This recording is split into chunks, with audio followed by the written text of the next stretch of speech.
Hello and warm welcome to Sawaal JEE. बच्चों, आज का ये जो वीडियो है तुम्हारे लिए बिल्कुल आई ओपनिंग वीडियो होने वाला है। अगर तुम सिर्फ कट ऑफ देखने के लिए आए हो तो कट ऑफ देखो और जाओ, और रुको मत बिल्कुल वीडियो पे। लेकिन आज का जो वीडियो बच्चा देखेगा उसको बिल्कुल रियलिटी पता चलेगी कि भाई क्या होता है वास्तव में और हम समझते क्या है। तो इसलिए आज के ये वीडियो जरूर देखना अगर तुम जेई मेन 2024 के एग्जाम को क्वालिफाई करना चाहते हो। तो चलो स्टार्ट करते हैं। तो देखो, सबसे पहली बात कि हम चाहते हैं हमको कट ऑफ पता चल जाएगी, कितना कट ऑफ जाएगा और उतने मार्क्स के अकॉर्डिंग हम अपनी प्रिपरेशन को स्टार्ट करते हैं। तो चलिए स्टार्ट करते हैं। तो देखो, जनरल में तुम्हारा जो जाता है, जनरल में जो तुम्हारा जाता है, अगर हम 2023 के डेटा को लें तो जो 2023 में जेई मेन का पेपर हुआ था, अगर हम उसके डेटा को लें तो उस डेटा के अकॉर्डिंग जो जनरल का गया था वो गया था 88 से 89, ओबीसी में 66 से 67 गया, ईडब्ल्यूएक्स में 63 से 65 गया, एससी में 42 से 45 गया और एसटी में 25 से 27 गया। अब ये चीज तुमको समझ में आ गई होगी। अब कुछ बच्चे क्या है, वीडियो देख के चले जाएंगे। तो बेटा जाना नहीं है, रुकना है। क्यों रुकना है? कुछ बच्चे ये सोचते हैं कि ये मार्क्स हैं। कुछ बच्चे क्या सोचते हैं, जब कट ऑफ देखते हैं तो वो सोचते हैं कि ये मार्क्स हैं। तो बेटा ये मार्क्स नहीं होते हैं। जो ऑफिशियल कट ऑफ होता है वो मार्क्स नहीं होता है। ये मैंने तुमको जो डेटा दिया ये ऑफिशियल डेटा है। ये ऑफिशियली मतलब जो है वेबसाइट पे डाला हुआ है। तो जो ऑफिशियल डेटा होता है वो मार्क्स नहीं होता है, समझ लो बहुत अच्छे से। ये मार्क्स नहीं है। तो फिर क्या है ये है तुम्हारा परसेंटाइल स्कोर। क्या है? Percentile score. ये चीज बहुत अच्छे से समझ लो। तो भाई जब ये हमारा परसेंटाइल स्कोर है तो इसका मुझे लगता है कि पर्सनली मुझे लगता है कि इसका कोई मीनिंग नहीं है। मैं तुमको बिल्कुल रियल बता रहा हूं, इसका कोई मीनिंग नहीं है। क्यों कोई मीनिंग नहीं है? क्योंकि हमको जानना है कि भाई हम कितने मार्क्स लेके आए, कि हमारा जो जेई मेन है वो निकल जाए, हमें ये जानना है। हमें इससे कोई मतलब नहीं भाई कितना परसेंटाइल निकल जा रहा है, क्योंकि परसेंटाइल तो ऑटोमेटिक आ जाएगा अगर हमारे मार्क्स आएंगे।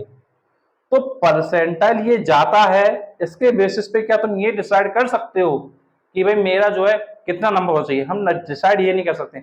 बस हमको परसेंटाइल का ये आइडिया मिल जाता है कि भाई अगर हम जनरल कैंडिडेट तो हमारा 88 से 89 परसेंटाइल होना चाहिए, अगर ओबीसी तो 66 से 67 होना चाहिए। तो जो जेई मेन 2023 का है, अगर हम बात करते हैं 2024 के लिए, अगर हम बात करते हैं 2024 के लिए जो बच्चे जेई मेन देने वाले हैं, तो उनके लिए मैं ये कहूंगा अगर जनरल कैंडिडेट है तो वो अपना टारगेट बना के चले कि उसको जो है 90 परसेंटाइल लेके आना है। जो ओबीसी कैंडिडेट है वो अपना टारगेट बना के चले कि मुझको 70 परसेंटाइल लेके आना है। जो ईडब्ल्यूएस कैंडिडेट है वो अपना 65 का टारगेट बना के चले। जो एससी कैंडिडेट है वो अपना 50 का टारगेट बना के चले, और जो एसटी कैंडिडेट है वो 30 का टारगेट बना के चले। भाई देखो, ये तो मैंने तुमको बता दिया कि भाई ये टारगेट बना के चलो, लेकिन रियलिटी बेटा यही है, इससे तुम ये डिसाइड नहीं कर पा रहे हो कि कितने मार्क्स का टारगेट बनाएं, कितने मार्क्स का टारगेट बनाएं। तो मैं तुमको बताता हूं कितने मार्क्स का टारगेट बनाऊं, क्योंकि इतनी नॉलेज देने से अगर मैं चाहता तो मैं वीडियो फिनिश करके अपना काम चला लेता, वीडियो पे व्यू आ जाते और मेरा काम चल जाता, मुझे कोई दिक्कत नहीं थी। लेकिन मैं तुमको सिर्फ फालतू चीज नहीं बताना चाहता हूं, मैं तुमको बात करना चाहता हूं रियलिटी पर बेस्ड, जो तुमको वास्तव में तुम्हारे मार्क्स भी प्रोवाइड करेगा। तो बेटा ये चीज अच्छे से समझ लो, अगर तुमको जेई मेन के कट ऑफ को क्वालिफाई करना तो परसेंटाइल की वजह तुम समझ गए हो। लेकिन देखो, जो भी बच्चा तैयारी करता है उसका कहीं ना कहीं टारगेट होता है, उसका टारगेट होता है सरकारी कॉलेज। सबसे बड़ी बात मैं बोल रहा हूं, उसका टारगेट होता है सरकारी कॉलेज मिल जाए कैसे भी करके। अगर सरकारी कॉलेज मिल गया तो उस बच्चे की फीस कम पड़ेगी और प्लेसमेंट भी अच्छा होगा। वो क्यों चाहता है? उसका दो रीजन है, एक है फीस कि फीस कम पड़ती है और दूसरा है प्लेसमेंट। तो इन दोनों रीजन की वजह से वो चाहता है सरकारी कॉलेज मिल जाए, तो प्लेसमेंट अच्छा है और फीस हमारी कम है। तो इन दोनों पॉइंट की वजह से बच्चा चाहता है कि उसको क्या है, सरकारी कॉलेज मिल जाए। और हमारा भी एक टारगेट है भैया, हमारा सरकारी कॉलेज मिल जाए। अब बात तो यही कि मिल कितने पे जाएगा, कितने नंबर की हम तैयारी करें कि हमारा श्योर हो जाए कॉलेज। तो चलो उसकी बात करते हैं। तो देखो, अगर तुमको सिर्फ कॉलेज चाहिए, अगर तुमको सिर्फ सरकारी कॉलेज चाहिए, तो मैं तुमसे सिर्फ इतना कह रहा हूं कि तुम अपना 120 प्लस मार्क्स ले आओ। तुम अपने सिर्फ 120 प्लस मार्क्स ले आओ, तुम्हारा जो सरकारी कॉलेज है वो तुमको मिल जाएगा, कोई दिक्कत नहीं देगा। जो तुम्हारा जैसे एनआईटी है वो तुम चाहते हो, तुम ट्रिपल आईटी चाहते हो, तुम सीएफटीआईएस के कोई कॉलेज चाहते हो, तो ये कॉलेज तुमको क्या मिल जाएंगे, कोई दिक्कत नहीं होगी। लेकिन लेकिन लेकिन ये है कि अगर तुमको टॉप मोस्ट ब्रांच चाहिए, अगर तुम चाहते हो कि तुमको सीएस मिले, तुम चाहते हो तुमको इलेक्ट्रिकल मिले, तुमको मैकेनिकल मिले, अगर ऐसी ब्रांच का सोचते हो, तो देखो, अगर तुम इलेक्ट्रिकल वगैरह सोच रहे हो, अगर तुम सोच रहे हो इलेक्ट्रिकल ब्रांच मिले, तो इलेक्ट्रिकल के लिए टारगेट बनाना होगा तुमको 200 प्लस मार्क्स का, 200 प्लस मार्क्स का।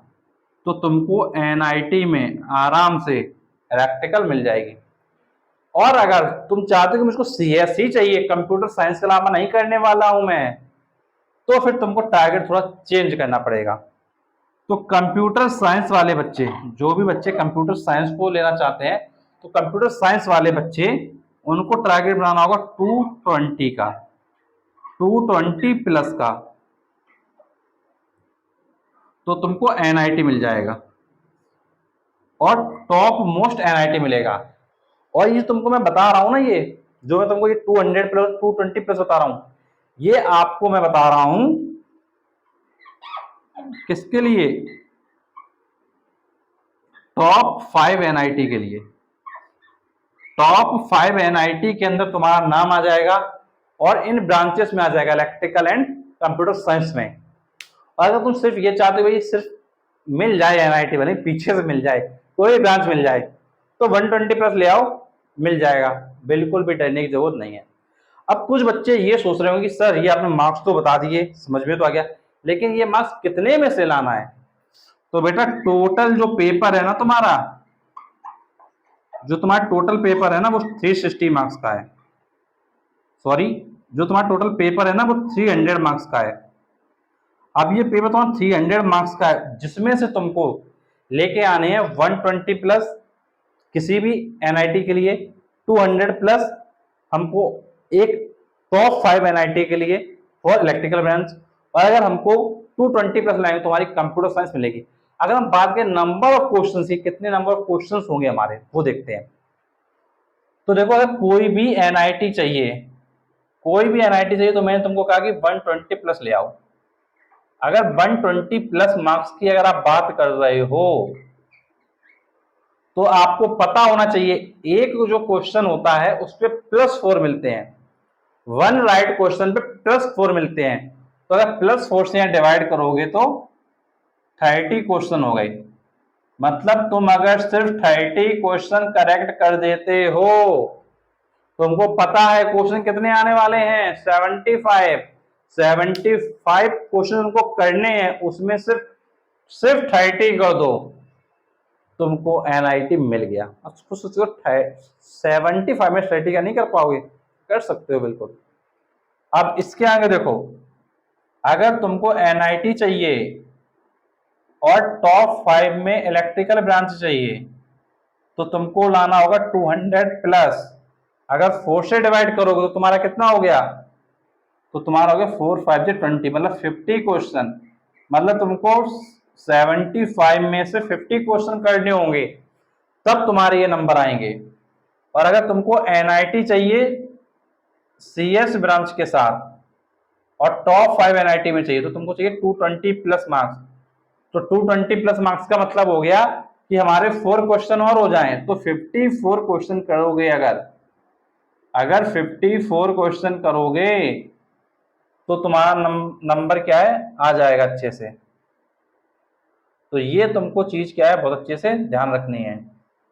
अगर ये चीज ध्यान रखोगे तो डेफिनेटली तुम्हारा जो टारगेट है वो पूरा हो जाएगा। अदरवाइज इनकम्प्लीट नॉलेज में फंसे रहोगे और जो रियल इन्फॉर्मेशन मिलनी चाहिए थी वो तुमको नहीं मिलेगी। तो ये ध्यान रखना। और जो कट ऑफ होता है वो ध्यान रखना, जैसे ये जो परसेंटाइल का कट ऑफ बना है, इसको लैंग्वेज में क्या बोलते हैं, इसको बोलते हैं परसेंटाइल स्कोर। तो ये जो परसेंटाइल स्कोर बना हुआ है ये सिर्फ कट ऑफ होता है, ये सिर्फ कट ऑफ होता है। कट ऑफ का मतलब होता है कि सबसे कम नंबर जिसपे तुम एग्जाम को पास कर सकते हो, सबसे कम नंबर जिसपे तुम एग्जाम को पास कर सकते हो।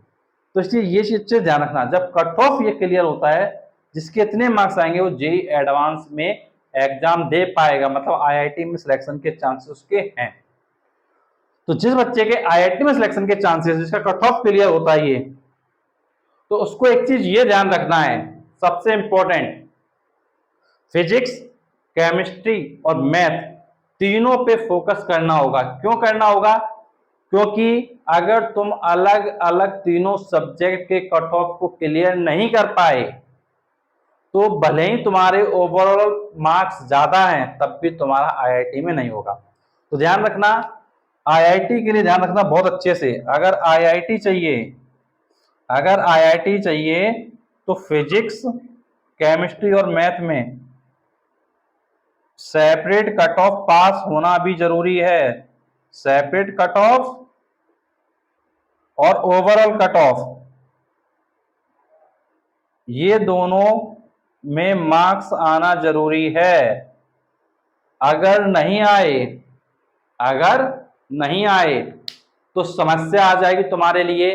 तुम्हारे ओवरऑल मार्क्स ज्यादा होंगे लेकिन फिर भी तुम्हारा सिलेक्शन नहीं होगा, क्योंकि तुम्हारा अलग अलग सब्जेक्ट का कट ऑफ क्लियर नहीं होगा। तो अलग अलग सब्जेक्ट का कट ऑफ करना भी उतना ही ज्यादा इंपॉर्टेंट है।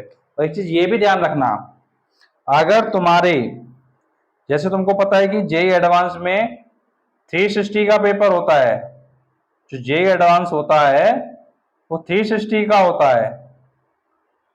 अब उसमें तुम अगर 33% नंबर भी ले आओगे, उसमें अगर तुम 33% नंबर भी ले आओगे तो भी तुमको 10,000 के अंदर रैंक मिल जाएगी। तो ध्यान रखिएगा, अंडर 10,000, अंडर 10,000 तुम्हारी क्या रैंक बन जाएगी, ये बहुत अच्छे से तुमको ध्यान रखना है। 10,000 के अंदर तुम्हारी रैंक क्या आ जाएगी। और 33% को हम क्या कह सकते हैं, 1/3 कह सकते हैं, कह सकते हैं 1/3। और 1/3 का मतलब होता है 660/3। मतलब तुम कह सकते हो कि तुमको सिर्फ और सिर्फ 120 मार्क्स लाने होंगे। क्या लाना होगा? 120 मार्क्स लाना होगा, और जिसमें तुम्हारी रैंक 10,000 के अंदर आ जाएगी। तो ये पूरा कॉन्सेप्ट था, जिसमें तुम समझ सकते हो कि क्वालिफाइंग कट ऑफ का क्या मतलब है और रियलिटी में हमारे लिए क्या बेनिफिट करता है, कट ऑफ या मार्क्स। तो क्वालिफाइंग कट ऑफ मैंने तुमको अच्छे समझाया, तुमको मैंने मार्क्स के बारे में समझाया, मैं तुमको एनआईटी के लिए भी मार्क्स समझाया, आईआईटी के लिए भी समझाया। तो सारी चीज तुमको समझा दी है। अगर फिर भी कोई प्रॉब्लम है, कोई भी डाउट है, तो नीचे कमेंट बॉक्स से कमेंट करके पूछ सकते हो। और ऐसे वीडियो देखने चैनल को सब्सक्राइब करो, नोटिफिकेशन लाओ, क्योंकि तुम्हारे लिए मैं और भी ऐसे वीडियो लाता रहूंगा। और किसी बच्चे का अगर फिजिक्स वीक है तो वो 2 प्लेलिस्ट में जरूर जाए। पहली प्लेलिस्ट है बेसिक मैथमेटिक्स और दूसरी प्लेलिस्ट है हारे का सहारा। इन दोनों प्लेलिस्ट में जाकर वो क्या कर सकता है, अपनी प्रिपरेशन को बहुत अच्छा कर सकता है। तो चलो बच्चों, आज के वीडियो यहीं एंड करते हैं, मिलते हैं आपसे नेक्स्ट वीडियो में। तब तक के थैंक यू सो मच।